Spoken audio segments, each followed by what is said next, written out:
Hello and welcome to Tank and AFE News. Today doing a quick book review.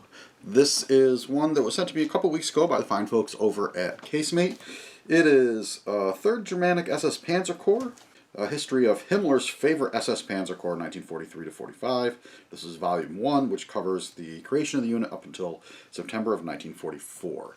Now, this book is, got 3 authors, Leonard Westberg, Peter Knellander, and Brenden. Hopefully I'm saying those right.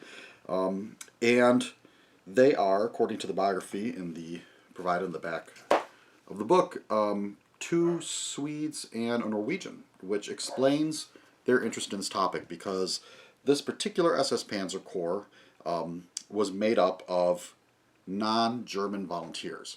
So, you know, most SS Panzer-Korps wouldn't have Germanic in the title like that, and that's sort of something that sort of was there to indicate that these were not people from the Reich proper, such as it was, but were pulled from various other countries, primarily the Scandinavian countries, although certainly some of the others as well, sort of Baltic states, as well as Western Europe. Now, this is a book that's slightly outside my zone of expertise. Obviously, my channel is about tanks. You know, I saw this on the list. I'm like, oh, it's got Panzer in the title. Sure, I'll take a look at it because, you know, I like looking at books. Really, though, it doesn't have a ton to do with tanks. One thing that's interesting with German high-level units, so you're talking Corps and Army level, just because it has Panzer, the title doesn't mean it actually is a unit with a lot of Panzers. This one is no exception as you go through. Obviously, there are some armored vehicles covered in the book, because these units did use some, but for the most part, this was not a unit that was awash in tanks. As the war goes on, it's funny, you sort of see the units, the names become more impressive as the capabilities of the units become less. Now, as I said, SS is not something I consider myself an expert on any stretch, nor a particular point of interest, and obviously it's a pretty controversial topic. So the first thought I had when I got the book is, you know, gosh, I hope this isn't some sort of propaganda, because while the SS, obviously rightly so, and the general public has an absolutely terrible reputation, deservedly so, it's a little more different in military history circles, particularly when you look at a lot of the stuff that was published right after the war. But you had a lot of people who had a vested interest, I think, in, it's particularly when we're talking about the Eastern Front, sort of whitewashing some of the activities of the Wehrmacht, and even the Waffen-SS, which is sort of the military wing of the SS, although as much as people have claimed that, like, there was a pretty big divide between the Waffen-SS, what they're doing as fighting units, and what the units that were doing more the political, aka atrocities, that line was a lot more blurred than some of the apologists would lead you to believe. So my first thought was like, oh God, I hope it's not something, because that's happened to me before. I mean, I was years ago at a thrift store and picked up, you know, it's like, oh, World War II book for $1, and it's Leon de Grelle, who was probably one of the most prominent and well-known non-German SS volunteers, and he wrote this whole book, and it's, you know, basically just trying to whitewash a lot of things. So, you know, on topic of non-German volunteers, you know, that's some of the kind of stuff that's out there. But then there's also been some much better stuff that's been written. And a year or two ago, I picked up Kenneth Estes' European Anabasis about Western European volunteers. Not because I was super interested in the topic, but because I'd done a little written interview on my website with Ken, because he's mostly well known for writing books on tanks, particularly U.S. Marine Corps armor.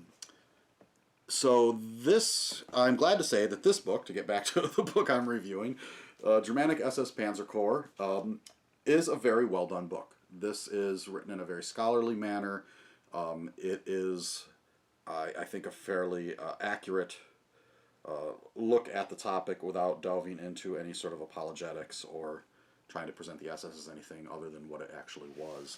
So that's a relief when you're dealing with a topic like that I'm not getting into, like, you know, one of Jim Lucas's SS Panzer Division histories. It's all sort of complimentary and stuff. So while I can't really evaluate the book as far as, I'm just sort of going to take their word that the information and the stories and everything, the presentation on this unit, which I am not an expert on, is accurate. So I'm going to describe the actual book itself. It is like I said, fairly substantial. This is 280 pages, according to the little description they sent me from Helion. It is, it's described as a photograph of history, although it is not a picture book exclusively. I would say I'm not really going to do the overhead shot like I've done in some other reviews, because there's lots of pictures in SS uniforms, and I don't know if YouTube would even really like that much. But you can see it's sort of across. There is pages that are quite text extensive. So I would say it's about 50% photos, 50% text. And the text, it varies. Some of it's, the sort of history, background information, short interviews, biographies of some of the important characters or figures in the unit, and with copious notes. So it's nice to see this is done. Like I say, you don't often in photo history see endnotes all the time, so it's done in a fairly academic fashion, which is nice. So based on what I see in the book here and have read, I would say that it is a very well done book.